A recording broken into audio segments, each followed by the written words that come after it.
j'espère au moins que vous êtes bien réveillés. J'espère que vous avez pris votre café. Parce que je vais chercher de l'interaction ce matin. C'est pas une critique. C'est parce que je sais que des fois, quand j'explique des choses, quand je vais dans le grec, quand je pars dans mes bulles théologiques, je peux perdre le monde. N'importe qui. Et pour m'assurer de ne pas vous perdre ce matin, je vais m'arrêter de temps en temps et m'assurer que vous avez bien compris. Vous posez la question. Donc, j'espère avoir des réponses. Parce qu'on veut justement regarder un chapitre au complet, donc c'est quand même important. N'oubliez pas qu'on va faire un message de 3 heures ce matin. 2 heures, excusez. 1h30? 1 heure. On regarde un chapitre au complet. 1 heure, OK? Mais plus sérieusement, considérez ceci un peu comme le jus de raisin qui goûte bon avant le médicament amer qu'on va regarder ce matin. Parce qu'on est rendu à l'interaction du fort et du faible. Pas tant qu'apparaît. Et lorsqu'on parle de cette interaction-là, il faut comprendre qu'on parle aussi d'opinion et de conviction. Et trop souvent, les chrétiens ont fini par trop s'associer ou même se définir par nos convictions. Moi, je suis post-tribulationniste, mais moi, je suis pré-tribulationniste. Ce qu'on doit dire, c'est « moi, je suis en Christ ». On l'a vu, moi, je suis dans le corps de Christ. Et comme M. Racine nous l'a dit la dernière fois, ceux qui mettent les opinions, les convictions, les idéologies avant ton identité, c'est la mort pour la chrétienté. C'est la mort pour l'Église. Donc, on veut faire attention à ces choses-là. Et c'est ça qu'on va justement discuter dans le chapitre 14 de Romains. Puisque c'est un chapitre au complet, on va le couper un peu, mais on veut quand même le regarder en entier. Je vous dirais que voici à quoi il ressemble. Premièrement, dans les versets 1 à 6, c'est la présentation des personnages principaux, où est-ce qu'il va y avoir une petite parole donnée à ces 2 hommes. Ensuite, dans les versets 7 à 12, c'est l'argument divin. C'est à ce point que ça se garde parce que certains vont dire que c'est une grande section qui reste. Moi, j'en vois 2. Je vois premièrement, dans les versets 13 à 18, un danger que Paul va avertir aux gens face à l'abus dans les libertés. Et finalement, il fait une conclusion dans les versets 19 à 23.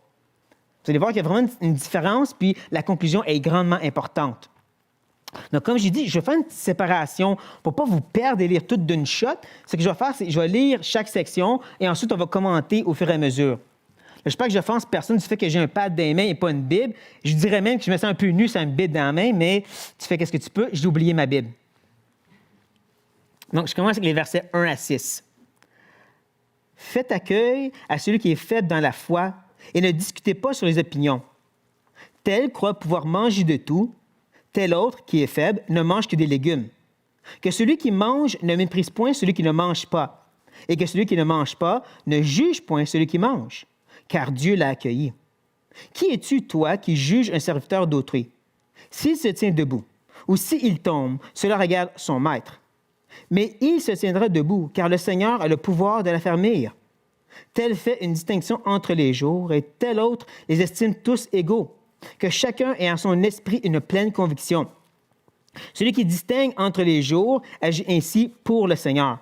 Celui qui mange, c'est pour le Seigneur qu'il mange, car il rend grâce à Dieu.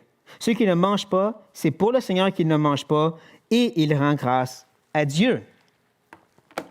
Donc, comme je dis, cette première section nous présente les 2 personnages principaux, mais si vous l'avez lu attentivement, vous avez réalisé que le fort, il n'est jamais mentionné.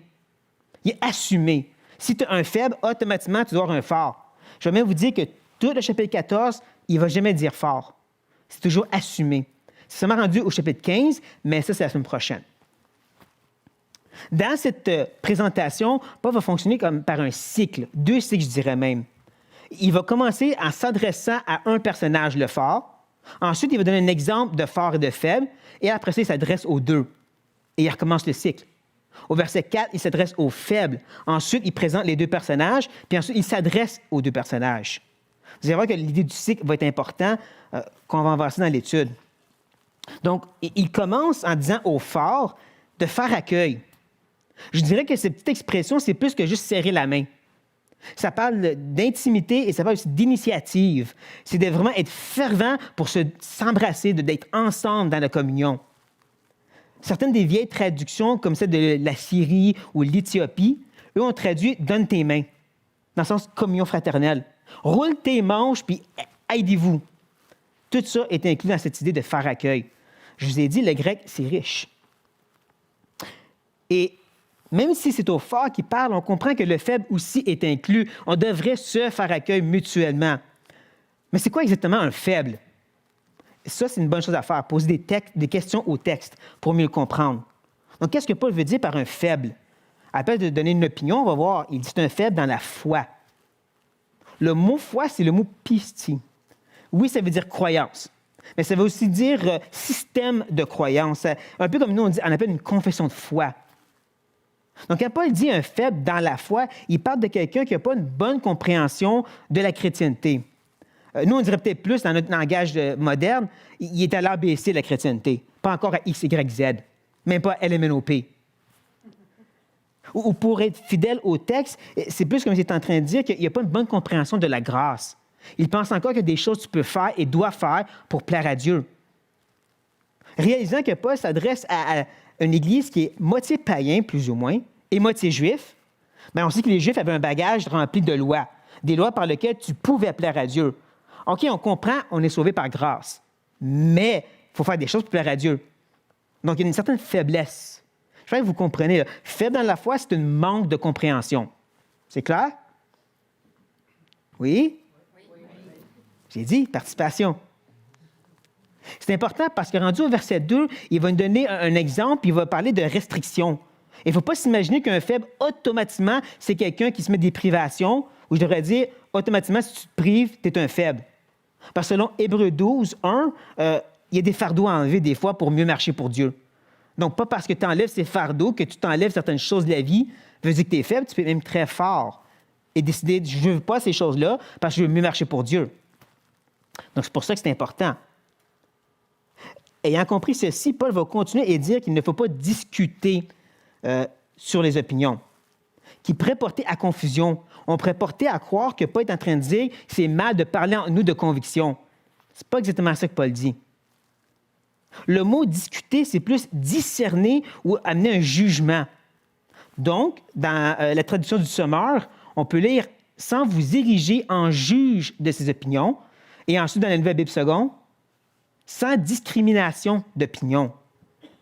Donc, l'avertissement que Paul donne ici, c'est qu'il ne faut pas avoir l'attitude hautaine qui dit « ça se peut-tu, il pense comme ça ». À la place de vouloir rouler tes manches pour aller travailler avec lui, tu roules tes manches, tu dis, moi, je vais régler son problème, je vais lui montrer, moi, comment ça marche, la grâce. Paul dit non. C'est pas ça qu'il faut que tu fasses. Et là, comme je dis, pour nous aider, il y a le verset 2 avec un exemple. Et l'exemple, c'est vraiment, je dirais, un extrême le plus total. Se rappelant que les Juifs avaient beaucoup de règles face à l'alimentation, mais ils pouvaient manger de la viande. C'est bizarre que lui, il n'en mange pas du tout. Il décide, pour être sûr de ne pas se faire avoir par le boucher, de dire « je vais juste manger des légumes ». Donc, c'est un cas vraiment extrême. Et Paul nous amène à l'école extrême parce que des fois, tu vas faire face à ces gens-là. C'est comme s'il dit, si tu peux bien travailler avec lui, c'est sûr que tu vas correct avec les autres qui ne sont pas aussi extrêmes. Et Paul lui-même, justement, dans un passage parallèle de 1 Corinthiens, chapitre 8, on peut lire justement « C'est pourquoi si un aliment scandalise mon frère, je ne mangerai jamais de viande afin de ne pas scandaliser mon frère. » Je pense que Paul est sincère ici. S'il connaissait justement les gens de Corinthe qui ne mangeaient pas de viande à cause qu'ils avaient peur des viandes sacrifiées aux idoles, bien lui, il dit, je vais aller une coche plus loin, je ne vais pas toucher aucune viande du tout. Pas juste les viandes sacrifiées aux idoles, je ne vais rien toucher. Donc, c'est ça un peu qu'on doit réfléchir. Es-tu prêt à aller la coche plus loin pour le bien de ton frère qui est faible dans la foi? Et j'espère que oui, parce qu'ensuite, au verset 3, il dit que celui qui mange, clairement, il parle du fort. Celui qui mange, c'est celui qui est fort, et ce fort ne l'a pas méprisé. Tu peux le passer au prochain. Merci. Pas distraire. Donc, mépriser, c'est un mot qui veut dire de voir comme rien. Tu te vois la règle, la personne s'est donnée, puis tu le traites de légaliste. En passant, frères et sœurs, faites attention avec ce terme. On l'utilise à tort et à travers, un petit peu mal, je trouve. Mais d'avoir cette attitude qui dit c'est donc bien un légaliste, c'est du mépris. Pas dit, fais pas ça. Il dit ensuite aux faibles, toi, tu ne juges pas, qui est le mot krino dans le grec. Rappelez-vous de ce mot, il va revenir souvent dans le texte. Et pourquoi qu'on ne juge pas? Pourquoi on ne méprise pas? Mais Paul nous le dit au verset 3, « Car Dieu l'a accueilli. » C'est exactement le même mot, « accueilli » ici, qu'on a vu au verset 1, « Faites accueil ». Dieu il a ouvert grand ses bras, puis il a dit « Je t'aime », puis il nous a ramassés. Puis il dit « Faites ça maintenant entre vous. » Et je vous dirais que c'est en passant beaucoup de temps dans ce texte que j'ai vraiment été marqué à réfléchir à cette idée. Dieu, il est parfait. On l'a chanté tantôt, notre frère il l'a mentionné. Dieu, il est saint, il est lumière, de façon qu'on ne va même pas comprendre. Parce qu'il est au-delà de nous, il est transcendant. Son idée de sainteté, ce n'est pas la nôtre. Son idée de moralité, ce n'est pas la nôtre. Mais il s'abaisse pour être en communion avec nous. Nous, des pécheurs. Je sais pas que vous saviez, on est tous des pécheurs. Et là, il nous demande de faire la même chose entre pécheurs. Lui parfait avec nous pécheurs, ma sens devrait bien marcher en deux pécheurs. Un peu mieux que pécheurs avec non-pécheurs. On l'espère. C'est à ce point que Paul, maintenant, au verset 4, comme je dis, il recommence le cycle. Et au verset 4, il s'adresse aux faibles parce qu'il dit « Qui es-tu, toi, qui juges un serviteur d'autrui? » Bien, c'est qui juge, on l'a vu, c'est le faible.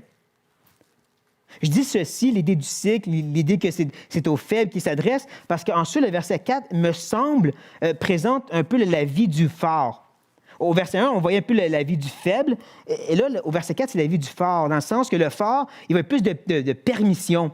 Et là, le faible pourrait se dire que ces permissions-là, il va tomber dans le péché, lui. Il est trop mondain, il va se laisser aller. Et c'est pour ça que Paul dit ensuite dans le verset 4, « S'il se tient debout, ou s'il tombe, cela regarde son maître. Mais il se tiendra debout, car le Seigneur a le pouvoir de l'affermir. » C'est Dieu qui donne la permission. Dieu va le garder debout dans cette permission. J'aimerais l'illustrer un petit peu avec un exemple selon Hébreux 12:1, justement, le marathon de la vie chrétienne.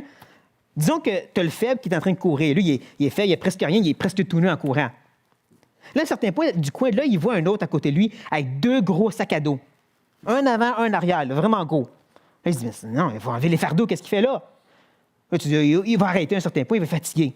Puis il court, puis des heures, puis il est toujours là, à la même vitesse. À un certain point, il ouvre son sac à dos, puis il sort un Red Bull, c'est ça qui est rempli dans son sac à dos. Ça l'aide à mieux courir, ça l'aide à continuer.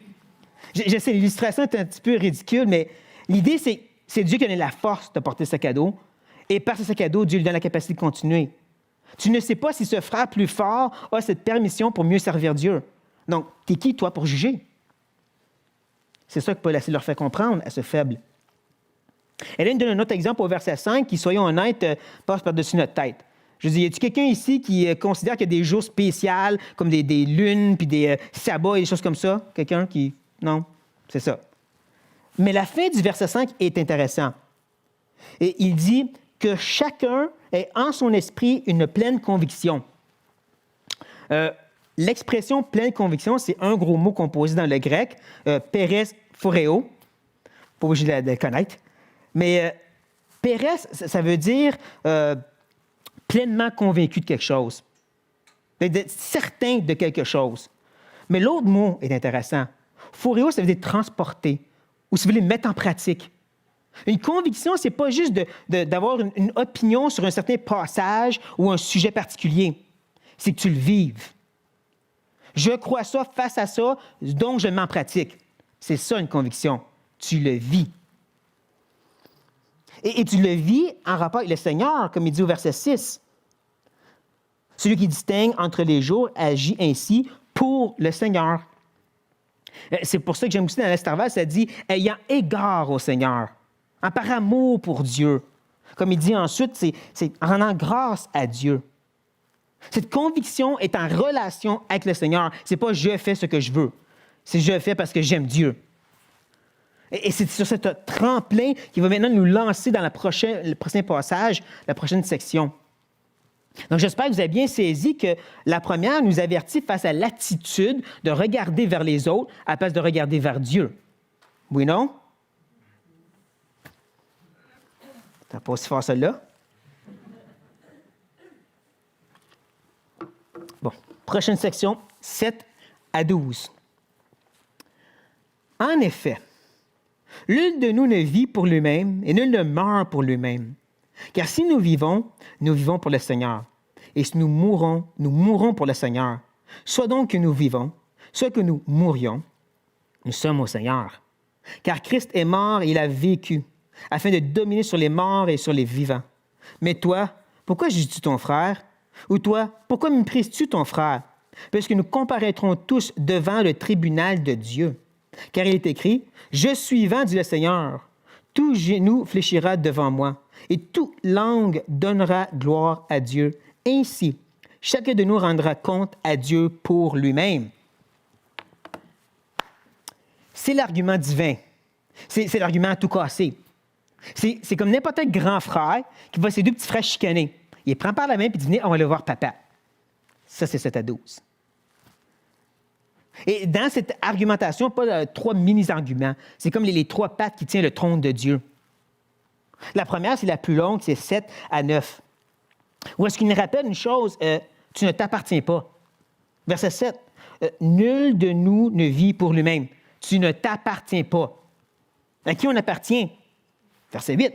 Au Seigneur. Parce que, verset 9, Christ est mort et il a vécu, ou littéralement, il est revenu à la vie. Sans regarder dans vos Bibles, personne ne regarde. Si je vous demande pourquoi Jésus est mort et ressuscité, qu'est-ce que vous allez me dire? Pour nous sauver? Hein? C'est ça que j'ai entendu moi aussi, c'est pas un piège. Mais qu'est-ce que Paul dit, lui, verset 9? Afin de dominer sur les morts et sur les vivants. Alors ça, c'est intéressant. Dominer, prendre la direction, prendre l'autorité. Et c'est un mot fort, ça, dominer. Ça me fait penser un peu à ce qu'on peut lire dans Actes. Lorsqu'ils prient ensemble, ils disent, lorsqu'ils l'eurent entendu, ils élevèrent la voix à Dieu, tous ensemble, et dirent, Seigneur, toi qui as fait le ciel, la terre, la mer et tout ce qui s'y trouve. Là, j'ai besoin d'un expert du grec. Qu'est-ce que Seigneur, c'est habituellement dans le grec? Quelqu'un? Kurios. Kurios. Mais pas ici. Ici, le mot qu'il utilise dans le grec, c'est despotos. Est-ce que vous connaissez un petit peu le mot français despote? Dictateur, chef qui fait qu'est-ce qu'il veut puis tu n'as rien à dire. C'est comme ça qu'eux s'adressent à Dieu. Il est le chef incontesté de l'univers. Il fait qu'est-ce qu'il veut et tu n'as rien à dire. C'est comme ça qu'il s'adresse à Dieu. Et c'est ça que Paul dit ici. Jésus domine sur les morts et les vivants. Et c'est comme ça qu'il commence. Il nous dit, tu ne t'appartiens pas, tu appartiens au grand maître incontesté de l'univers. Et là, il nous amène à la prochaine mini-argument. Mais toi, pourquoi juges-tu ton frère? Et toi, pourquoi méprises-tu ton frère? Parce que nous comparaîtrons tous devant le tribunal de Dieu. Dieu, Christ, je sais pas si vous comprenez, c'est la même personne. Les trois sont un. Mais il reprend l'argument du verset 3 tantôt, et là, il amène ça devant Dieu. Nous rappelant que le juste juge, c'est Dieu. Celui qui méprise, c'est Dieu. Se rappelant que méprise, ça veut dire voir comme rien. Dieu seul a l'autorité de dire à quelqu'un, ça c'est légaliste, je ne veux pas cette règle-là, tu l'enlèves. Puis ça, c'est pas une bonne permission, ça va te nuire, tu l'enlèves. Dieu seul a le droit de faire ça. Nous avons besoin de bien comprendre cette idée. Parce qu'ensuite, Paul va nous dire qu'il est écrit, « Je suis vivant, dit le Seigneur, tout genou fléchira devant moi et toute langue donnera gloire à Dieu. » C'est un passage d'Ésaïe. C'est un passage en rapport avec la fin des temps, où est-ce que les ennemis de Dieu vont fléchir le genou et vont sortir une louange à Dieu. S'il est capable de sortir des louanges des cœurs qui le détestent, me semble que ses propres enfants, qui ont l'Esprit de Dieu en eux, vont faire ce qu'il lui demande. C'est ça l'idée. Sauf que tristement, de nos jours, la chrétienté moderne a créé un Dieu faible, efféminé, qui est un gentleman et qui ne se fasse pas sur les gens. Il cogne, mais il ne défonce pas la porte. Ce n'est pas le Dieu de la Bible. Un bon exemple que moi j'aime bien, c'est Saül. Le roi Saül cherchait David, et David est caché auprès de Samuel. Lorsqu'il arrive dans la ville, Saül commence à se déshabiller, se jeter par terre, puis louer Dieu. Ça, c'est Dieu décide, et Saül n'a rien à dire. Et à maintes et maintes fois, dans les prophètes, Dieu va le dire justement, « Je fais ce que je veux, et tu n'as rien à dire. Je vais prendre Assyrie, je vais torturer un paquet de gens, puis après ça, je vais les torturer eux autres aussi, parce que je suis Dieu. » Ou les psaumes où est-ce qu'il nous dit « Dieu est dans le ciel, il fait qu'est-ce qu'il veut. » Encore une fois, on n'a rien à dire. Donc, Dieu n'a pas besoin de t'utiliser pour reprendre ton frère et ta sœur et les dire que tu es dans l'erreur. Ça ne veut pas dire qu'il ne veut pas nous utiliser. Il pourrait, mais c'est garder en tête, il n'a pas besoin de toi pour reprendre ton frère et ta sœur parce qu'il est l'autorité totale de toutes choses. Et ultimement, au verset 12, le dernier, c'est « Chacun de nous rendra compte à Dieu pour lui-même ». Nous avons des comptes à rendre à Dieu.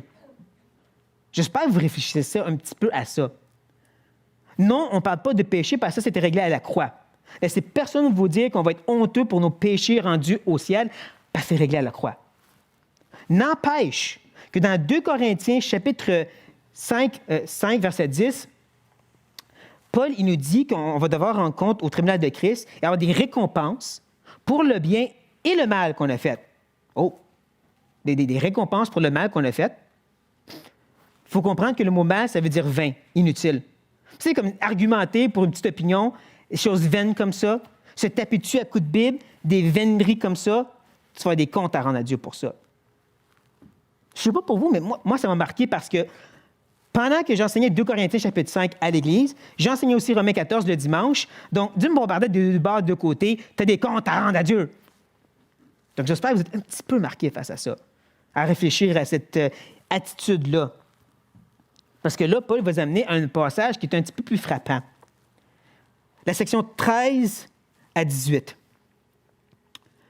Ne nous jugeons donc plus les uns les autres, et pensez plutôt à ne rien faire qui soit pour votre frère une pierre d'achoppement ou une occasion de chute. Je sais, et je suis persuadé par le Seigneur Jésus, que rien n'est impur en soi, et qu'une chose n'est impure que pour celui qui le croit impur. Mais si, pour un aliment, ton frère est attristé, tu ne marches plus selon l'amour. Ne cause pas par ton aliment la perte de celui pour lequel Christ est mort. Que votre privilège ne soit pas un sujet de calomnie. Car le royaume de Dieu, ce n'est pas le manger et le boire, mais la justice, la paix et la joie par le Saint-Esprit. Celui qui sert Christ de cette manière est agréable à Dieu et approuvé des hommes. Je vous dirai amen ici.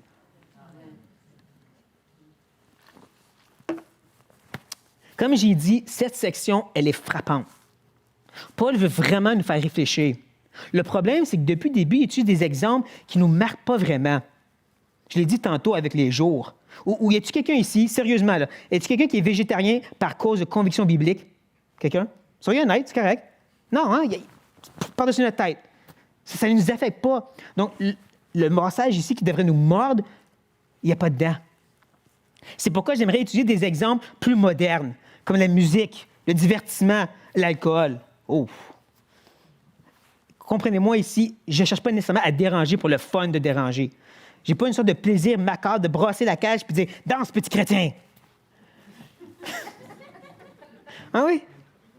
Je pensais pas qu'elle serait aussi drôle, celle-là. Eh bien.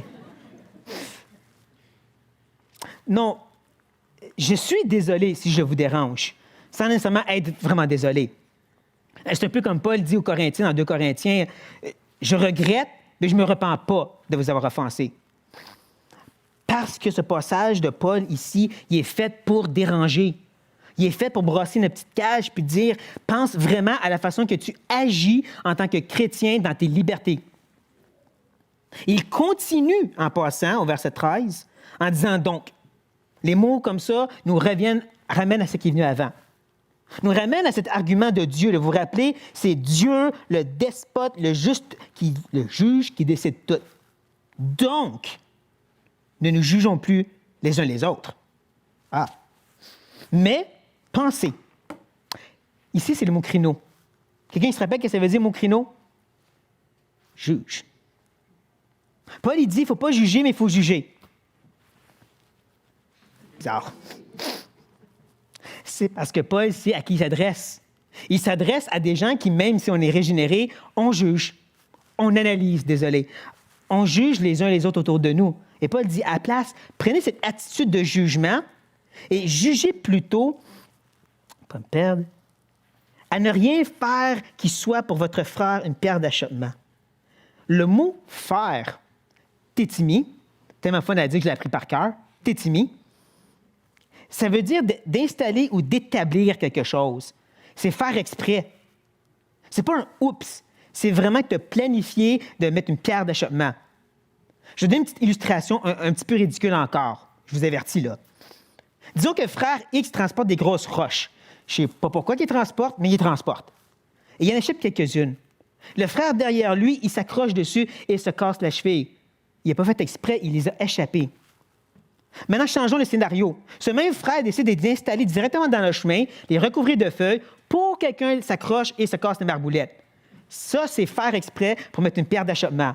C'est de ça Paul parle. Là, nous, on va dire, ben non, les chrétiens, c'est pas aussi méchant. Oui, il y en a.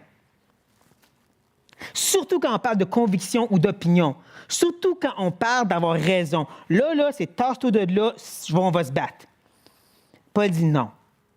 Pas être une pierre d'achoppement. Il ne faut pas être une occasion de chute. Prenons un petit exemple plus concret. L'alcool. Parce que certains frères et sœurs aiment avoir une petite bouteille ou une petite bière pendant leur repas. Disons qu'il y a une nouvelle sœur qui arrive dans l'église. Et cette sœur, tu veux la connaître, donc tu l'invites chez toi. Puis bien sûr, tu as une petite bouteille pour ton repas. Tu lui offres un verre. Au début, elle est réticente. Après quelques temps, elle prend le verre. Tu apprends le lendemain qu'après le repas, elle est allée au bar parce que c'est une ex-alcoolique, elle a chuté. Là, bien sûr, tu te dis, ben, c'était un accident, tu ne savais pas. Contrairement à cette sœur, quand elle arrive dans l'église, elle dit à tout le monde, j'ai été délivrée de l'alcool. Dieu m'a secouru des bars et des parties, donc maintenant, je ne peux plus rien savoir d'alcool. Quand tu l'invites chez toi, sors même pas ta bouteille, parle-en pas, dis pas, je sais que toi, tu ne bois pas, mais si tu correct, je t'en prends un. Non, ça, c'est faire exprès pour être une pierre d'achoppement. Ça, c'est juste un exemple que j'ai trouvé. J'espère que le Seigneur vous en partage quelques-unes aussi.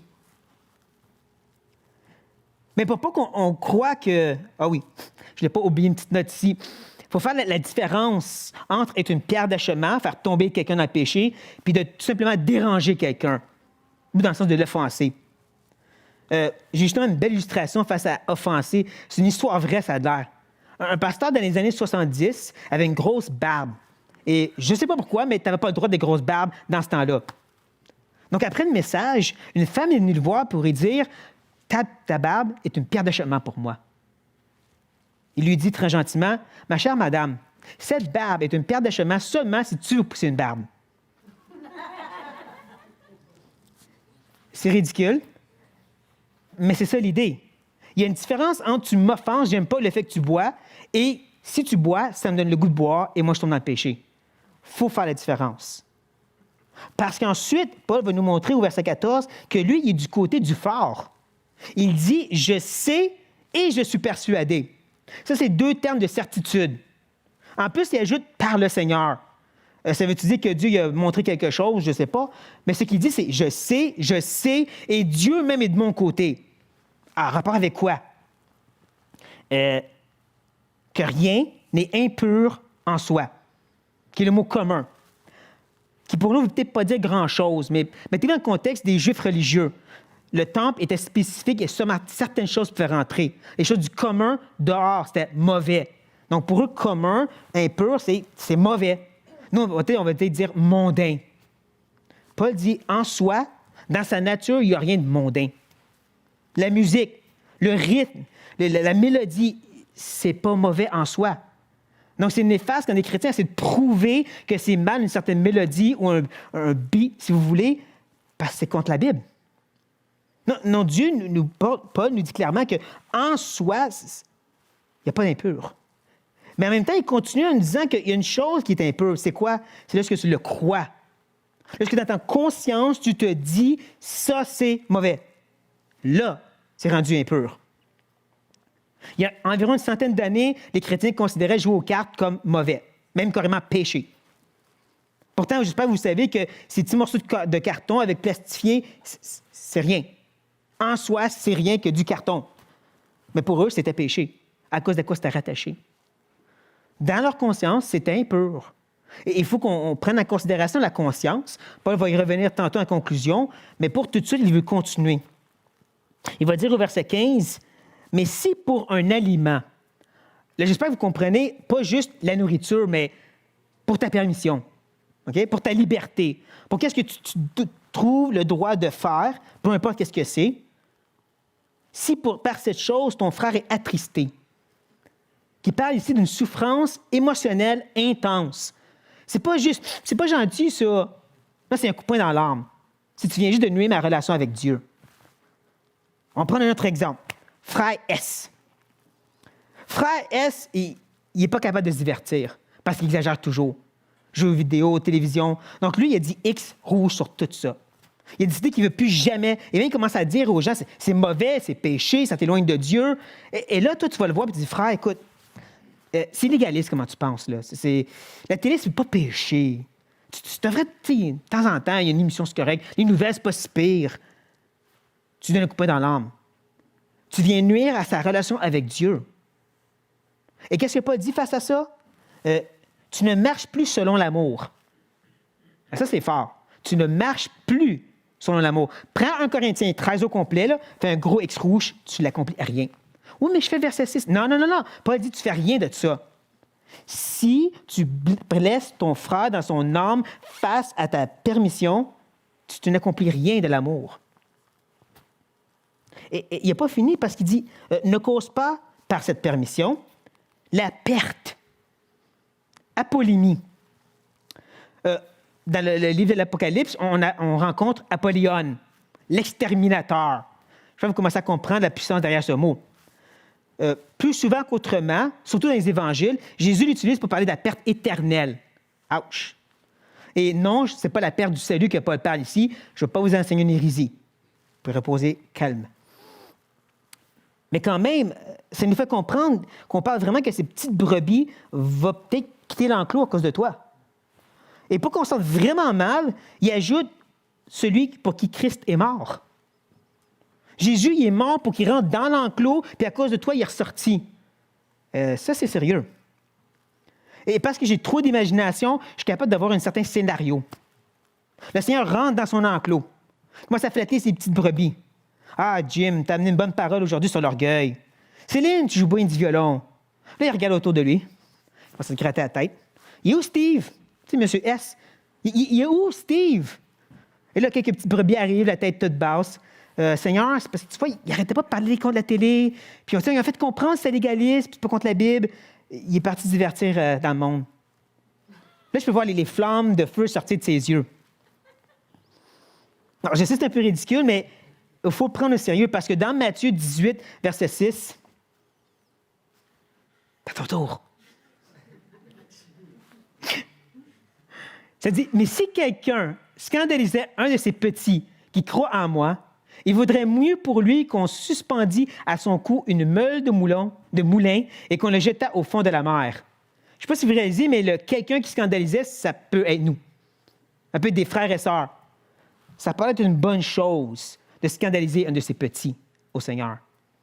C'est pour ça que je dis, j'espère qu'on prend au sérieux qu'est-ce que Paul nous dit ici. Cette perte qu'on peut causer. Parce qu'il n'a même pas encore fini. Au verset 16, il continue en disant que votre privilège, tu peux l'enlever. Le mot privilège, ça parle d'un bien intrinsèque, bien dans sa nature. Comme on l'a vu au verset 14, en soi, les choses sont bonnes. Ou comme on peut lire dans 1 Timothée, ça y est. Car tout ce que Dieu a créé est bon et rien ne doit être rejeté, pourvu qu'on le prenne avec action de grâce, parce que tout est sanctifié par la parole de Dieu et par la prière. Donc, comme on l'a dit tantôt, en soi, les choses sont bonnes. Mais à cause que tu en abuses, qu'est-ce qu'il continue à dire, Paul? Les gens ils vont calomnier, en parler en mal. En réalité, le mot calomnier, ça veut dire de ne pas voir du bien dans quelque chose. Donc, t'en parles en mal. C'est intrinsèquement bien, mais tu l'as tellement désabusé que c'est rendu mal. Ça, c'est sérieux. Comme l'alcool. Les gens l'ont tellement abusé qu'il y a certains chrétiens qui vont carrément dire c'est mal et c'est péché de boire. Ouais, c'est pas exactement ce que Dieu dit dans la Bible. Je pense que j'ai oublié le passage. J'ai-tu un passage après Deutéronome? Non? OK, dans le je pense que c'est Deutéronome. Prends le temps. Est-ce quelqu'un qui peut tourner dans Deutéronome? Ah, je l'ai oublié, c'est où? Oubliez ça. Mais dans Deutéronome, le chapitre 6, je crois, je ne vais pas me citer, mais je pourrais vous partager un autre temps. Le Seigneur, il dit qu'une des dîmes qu'on devrait donner, c'est de prendre des boissons fortes dans le temple en louant Dieu. Vous avez bien compris. Prendre des boissons fortes dans le temple pour louer Dieu, et c'est une dîme qu'on donne à Dieu. En passant, boisson forte, c'est tout simplement l'équivalent d'une bière. Pas capoter non plus, mais ça nous montre que pour Dieu, l'alcool en soi, c'est pas péché parce qu'il dit de l'utiliser pour le glorifier. Mais si tu l'as tellement mal utilisé que c'est rendu être abusé, ça montre à quel point tu l'as tordu. Je ne veux pas vous penser que je suis pro-alcool en soi, parce que, honnêtement, ça a détruit ma femme. Donc, pour moi, l'alcool, c'est mauvais. Mais c'est pas ça que Dieu dit. Donc, on ne se base pas sur qu'est-ce que nous, on pense ou comment nous, on sent, mais sur qu'est-ce que Dieu dit. C'est pour ça qu'il me dit, il y a vraiment un danger dans la façon qu'on agit. Et de ne pas comprendre, justement, que, comme il continue de nous dire ensuite, car le royaume de Dieu. Je pense que vous comprenez que ce n'est pas le royaume futur, mais c'est maintenant. C'est un des termes que Paul a beaucoup utilisé pour parler de l'Église. Présentement, Dieu établit son royaume, nous.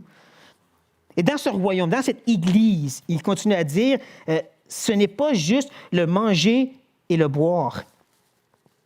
Encore ici, je sais pas, vous comprenez que c'est pas seulement le manger et boire que Paul parle, mais c'est, si vous voulez, le royaume de Dieu, ce n'est pas juste des privations et des permissions. Non, c'est la justice, la paix et la joie par le Saint-Esprit. Le mot juste ou justice, ça veut dire approuvé. Tu fais ça comme il faut. Tu marches comme il faut. Donc, disons le fort, il regarde au faible qui se prive de certaines choses, puis dit, wow, il se retient pour servir le Seigneur. C'est juste. Le faible regarde au fort, puis dit, ouais, lui est capable d'apprécier le Seigneur comme il faut, sans abuser. C'est juste.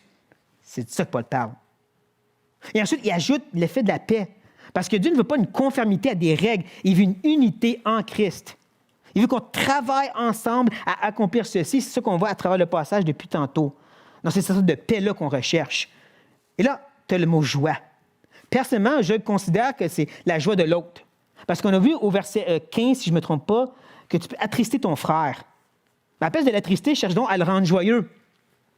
Reprenons l'exemple de Steve, M. S. Tu sais que pour lui, le divertissement, c'est nocif. Et là, dans une conversation avec d'autres gens, il commence à parler du nouveau film qui est sorti. Par amour, tu changes la conversation. Tu sors une couple de versets que tu as lus cette semaine parce que tu sais que ça va lui faire plaisir. Tu fais ça pour lui. C'est ça que Paul parle ici. Et tout ça, c'est par l'Esprit. Et je ne sais pas si vous réalisez ça, mais en concluant cette section, Paul présente la Trinité. Royaume de Dieu, l'œuvre de l'Esprit, et ensuite, il dit quoi au verset... verset 18? Celui qui sert à Christ. La Trinité. Il nous montre la Trinité comme il a fait tantôt dans 7 à 12. Il dit, regarde là, c'est ça qui est important, l'unité de la Trinité. Y a-t-il des chicanes entre eux? Non. Est-ce que vous pensez que dans le ciel, Jésus est en train de dire au Père, moi, je revenais avant les tribulations. Non, tu reviens après. Non, c'est ridicule. Mais on fait exactement ça. On fait exactement ça. Mais si à la place, on recherche cette paix et de la joie de l'autre, comme il dit, là, on sert Christ de cette manière à être agréable à Dieu. Ça, c'est fort. Et là, Paul est prêt à conclure. Donc, lisons maintenant les versets 19 à 23. Ainsi donc, cherchons ce qui contribue à la paix et à l'édification mutuelle. Pour un aliment, ne détruis pas l'œuvre de Dieu. À la vérité, toutes choses sont pures, mais il est mal à l'homme, quand il mange, de devenir une pierre d'achoppement. Il est bien de ne pas manger de viande, de ne pas boire de vin, et de s'abstenir de ce qui peut être pour ton frère une occasion de chute, de scandale ou de faiblesse. Cette foi que tu as, garde-la pour toi, devant Dieu. Heureux celui qui ne se condamne pas lui-même dans ce qu'il approuve, mais celui qui a des doutes au sujet de ce qu'il mange est condamné, parce qu'il n'agit pas par conviction. Tout ce qui n'est pas le produit d'une conviction est péché. J'appelle cette dernière section une conclusion. Pas juste parce qu'ensuite on va au chapitre 15, verset 1, parce que les chapitres et versets sont ajoutés après. Il y a 3 raisons pourquoi, et vous allez voir, c'est utile de le savoir. Premièrement, c'est parce que Paul va ramener beaucoup des idées qu'il a déjà discutées. Pierre d'achoppement, recherche de la paix, toutes des choses qu'il a mentionnées. Là, ils veulent revenir dessus pour conclure. C'est une raison pour que j'appelle ça une conclusion. Ensuite, vous allez voir, je vais essayer de vous les montrer, mais Paul fait beaucoup de jeux de mots, beaucoup de connexions entre les versets. Il met le paquet. Et n'importe quel enseignant d'herméneutique ou de rhétorique va vous dire, à la conclusion, tu mets le paquet. Parce que c'est surtout ça que les gens se rappellent. Mais surtout, c'est parce que Paul utilise 2 mots de liaison au verset 19. Ainsi, donc. 2 mots qui ont cette idée, selon ce que je viens d'enseigner, là, ainsi, il faut faire ça. Selon ce que je viens de dire, donc, mettez ça en pratique. Ainsi donc, voici ma conclusion. Ça veut dire, ça c'est important. Il dit ainsi donc, recherchons. Littéralement, persécuter. Ouais, persécuter, ça ne veut pas nécessairement dire torturer des chrétiens. Ça veut dire de pourchasser avec véhémence. Cherche comme il faut. Tasse tout dans ton chemin qui contribue à la paix. On l'a déjà vu tantôt. Cette idée de justement avoir vraiment un corps uni. Et ensuite, il ajoute l'édification mutuelle. Je vais revenir à édification dans une seconde. Je veux premièrement me concentrer sur mutuelle. Parce que dans le grec, c'est deux mots qu'on traduit par un mot. Il y a le mot mutuel en soi. Il y a le mot qui veut dire les uns les autres. C'est ça que mutuel veut dire. Mais juste avant, il met le petit mot « S ». « S », ça veut dire de vraiment rentrer de façon intime dans quelque chose. Il ne parle pas juste d'être ensemble les uns les autres comme on était ensemble le dimanche matin. Il parle d'être un corps uni, comme on l'a vu la dernière fois.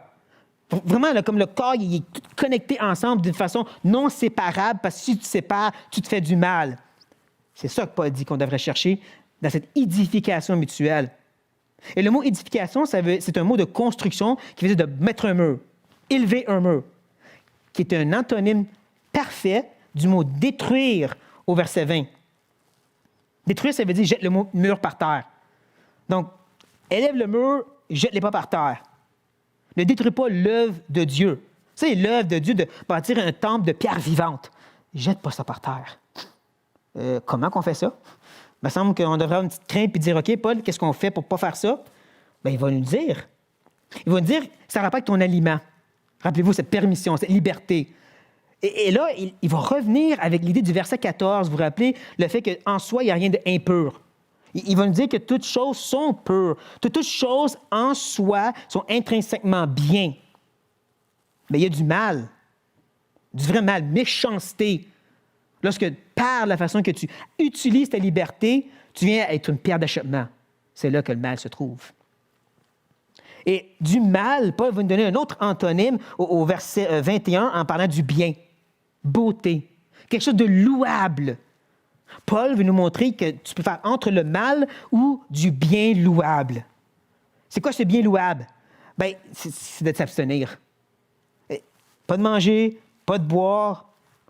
On comprend qu'encore une fois, ce n'est pas juste ces choses-là, parce que quand il dit abstenir, ce n'est pas inclus dans le texte, mais l'idée, c'est s'abstenir de n'importe quoi.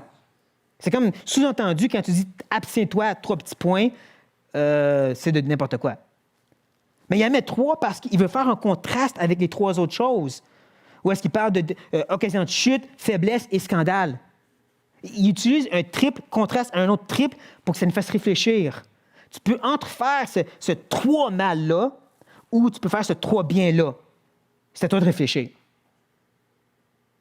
Quand on a vu la Trinité, là, on voit que tu es entre le triple mal ou le triple bien. Pense-y comme il faut. Et pour être sûr qu'on ne pense pas que Paul s'adresse juste au fort et ses permissions et ses restrictions, on a le verset 22 et 23. Il dit « cette fois ». Encore une fois, le mot « pisti ». Encore une fois, cette idée de croyance, système de croyance qu'on a. Même qu'au verset 23, les gens l'ont traduit par « conviction ». Même mot. Conviction, c'est le même mot qu'au verset 22 fois. Parce que les traducteurs comprenaient que Paul, ici, il parle de conviction. Il dit, c'était pas le mot, mais c'est compris, c'est qu'est-ce que tu crois? Comment tu vois les choses? Comment tu comprends certains sujets bibliques? Et cette fois-là, là, il dit que tu l'as, là, garde-la. C'est de la répétition qu'il fait ici, Paul. Il utilise 2 fois le même verbe un à côté de l'autre, dans le grec.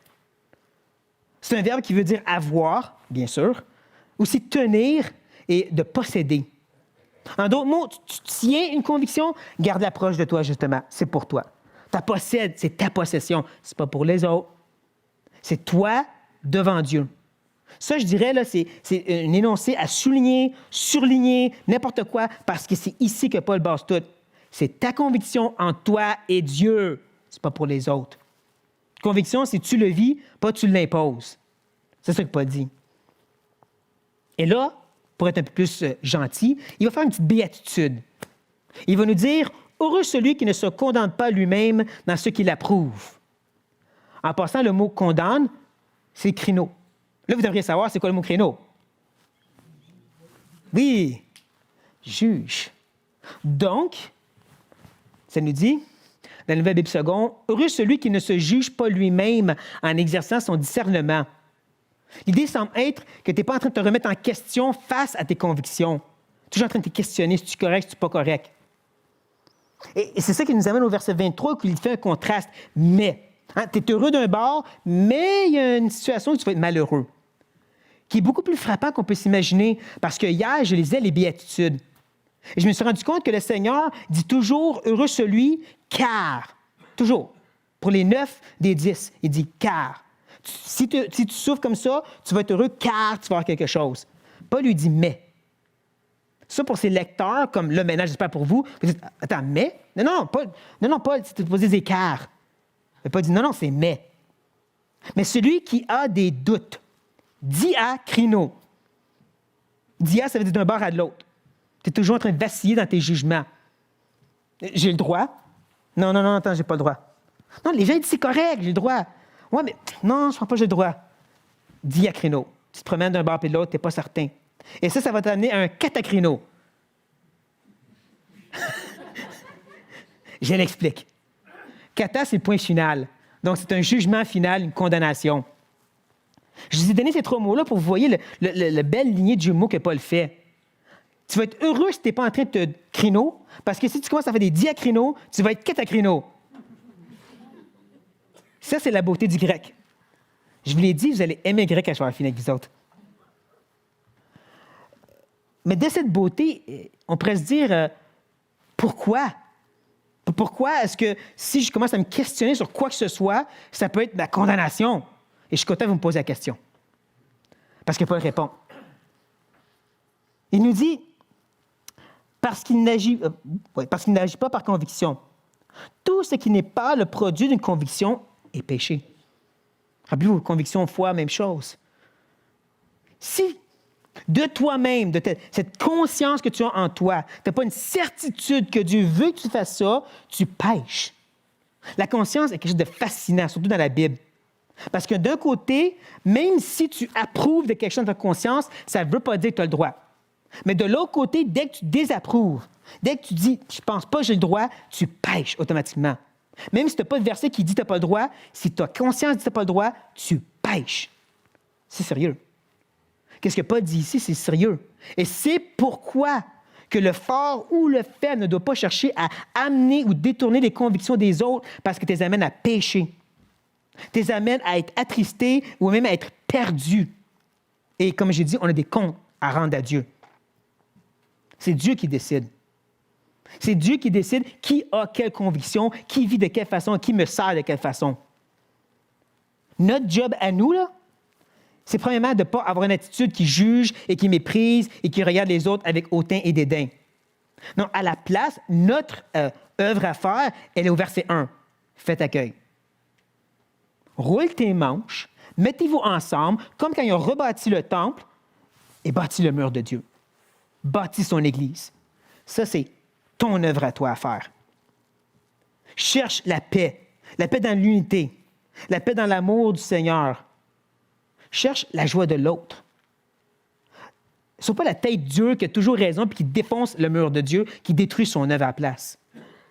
Sois le cœur qui recherche le bien et la joie de l'autre, qui, en passant, ça va être ce qu'on va voir la prochaine fois, justement, cette idée de chercher le bien de l'autre et de s'entraider. Mais ça, c'est la semaine prochaine. Pour maintenant, on va prier. Père, je suis, comme toujours, émerveillé par la beauté de ta parole, par la plume de Paul, par l'inspiration du Saint-Esprit. Ce que tu dis est tellement à propos, tellement frappant, tellement vrai. Mais maintenant, notre désir, c'est qu'on le réalise, qu'on y soit affecté, qu'on soit infecté, qu'on soit changé, qu'on ne prenne pas ces choses à la légère, mais pas du tout. Parce que Paul ne s'adresse pas juste à une église dans le temps qu'eux, il y avait des difficultés dans leur discussion entre forts et faibles, mais c'est une réalité qui existe à travers l'histoire chrétienne. Encore et encore, des églises qui se séparent pour des bagatelles. Père, viens parler à nos cœurs très humblement. Rappelle-nous que tu es le maître incontesté de l'univers. Rappelle-nous que c'est toi qui décides et pas nous. Rappelle-nous que c'est toi qui guides chacun de tes brebis comme tu le veux. et que notre œuvre, c'est de s'entraider à marcher comme tu le veux ensemble. Aide-nous à faire accueil avec amour, avec respect, cherchant le bien de l'autre, s'oubliant soi-même. Pas à propos d'avoir raison, à propos de glorifier Dieu. Pareil, ça prend au sérieux la conscience. Quand tu nous dis de ne pas faire, si tu dis à un frère ou une sœur de ne pas faire, de ne pas s'attaquer à leur conscience, Père, garde-nous bien humbles devant toi, parce que c'est toi qui règne, pas nous. On est qui pour juger? Dieu seul. Amen.